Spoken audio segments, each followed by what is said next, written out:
G'day Bomber fans, well the fixture is starting to take shape. We have updates for our 2025 draw, and not just the news that broke last night. We have a good 5 to 6 rounds to talk about today. It hasn't been released yet formally, that'll happen in a few weeks, in December usually, but we're starting to get hints at what it could look like for Essendon next year. So let's talk the fixture today.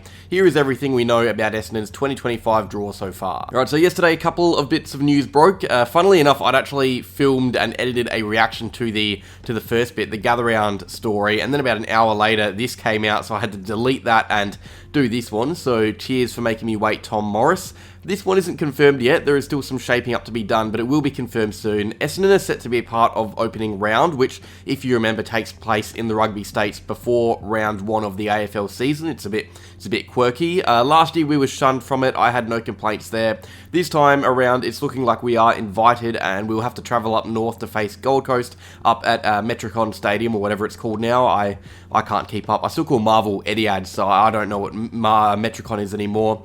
At this stage, it's looking like that will take place on the Saturday night, and this means that we will likely play, we'll play a round before everyone. Only 8 teams play an opening round, and then we get our bye early into the season to make up for it. So we technically get 2 buys during the home and away season. It messes with the format just a tad, but that's okay. So I think some things to work out with. There are some things to work out with other teams.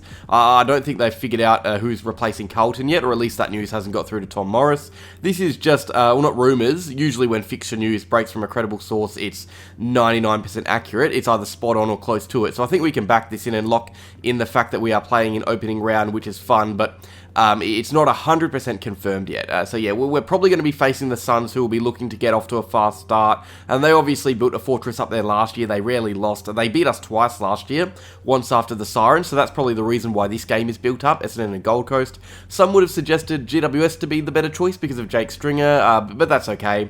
And now something else to note, this is actually an ideal situation for travel, playing the first game away. It means that we won't have to travel back and forth as much during the home and away season, and we'll likely have some good runs of games played in Melbourne. So yeah, opening round, Essendon against Gold Coast, all but confirmed. Now, some teams will have a bye in round 1 after playing opening round. We won't. We're set to play Hawthorn again. This is going to be a bit of a staple in our home and away fixture in the coming years, which is cool. The Hawks will also be playing on opening round. They're playing Sydney on the Friday night, I believe, so expect them to be trying to bounce back from a loss against us, you'd think. And now the fun quirk here is that they're hosting the game. It's not really a fun quirk, but they're hosting the game. What this does mean, though, is that our first home game will not be in opening round or round 1, but in round 2 or 3, depending on when our bye is. You'll never see a team play 3 away games to start the year, 3 in a row that is. So we play Gold Coast in opening round, Hawthorn at the G in round 1, and then in round 2 will either be a bye or it will be an Essendon home game.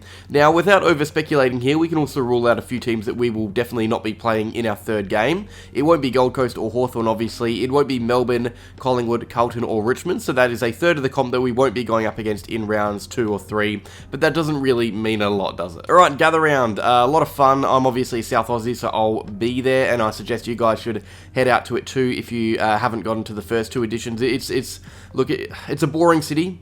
I'll be real, but gather round for that week. It's pumping in the city. It's a lot of fun. The footy festival is great. You see players and coaches and staff everywhere. I was walking to work and seeing Dave Barham walking past me. It's a lot of fun in the city for gather round, so I suggest you get around to it if you haven't already. So there's another lot of fixtures that were kind of hinted at being announced by Tom Morris. It's looking like we're going to be throwing it back to 2023 and taking on Melbourne at Adelaide Oval again. That is an ideal result for me because, for one, we have a 100% win record against Melbourne at Adelaide Oval, flawless logic, and 2, it means we're not wasting a neutral venue game against an Adelaide-based team like we did last year with Port. That's good for me as a South Aussie as well, because it leaves the slightest of chances that Essendon play 3 games in Adelaide for me to attend. That would be fun, but it's likely going to be the 2 as it was in 2023. And now, interesting to note here that we're not playing before an Adelaide-based team on the Saturday or on the same day.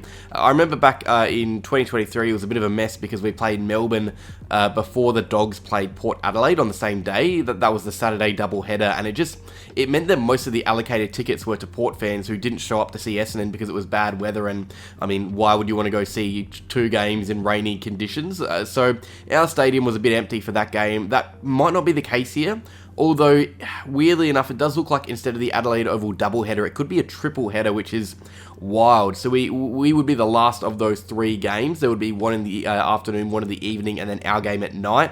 So you'd have to hope that the ground is well kept, otherwise it could cause a bit of a stir with potential injuries and whatnot. If it's a rainy day, that last game could be an absolute swamp to play on.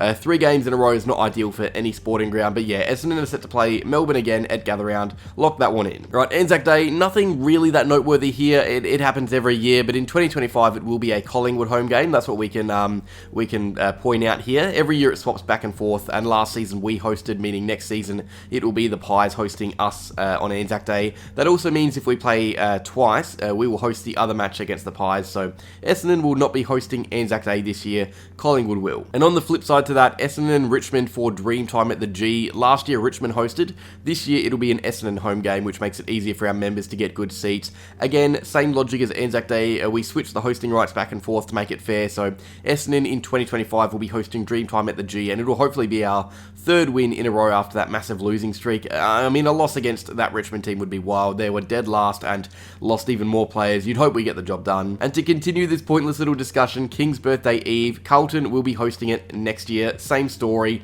I think that's how it goes here at least. I haven't actually checked, but I'm assuming it's the same story with, marquee games usually switch back and forth between hosting rights. But that does mean that we only really have the one big game next year to host, and that is Dreamtime. However, that is not the worst thing in the world. It means that we get to host more games in Melbourne outside of this, so expect us to be playing in Melbourne maybe once or twice more than we did last season, because we have away games against Melbourne-based teams like Hawthorn, Collingwood and Carlton. And it also helps that we have that Gather Round neutral game too. That is that quick little fixture update, quickest video I've put out in a while. Feels weird not yapping on for hours. Cheers for watching. More draft-related content coming at you soon, and more team news, I reckon, with that training getting underway for the 1st to 4th year players. So we'll talk about that soon. That is all for now though. Like if you enjoyed, subscribe if you're new, comment down below what you think our fixture, or what you think about our fixture so far, and as always, go Bombers.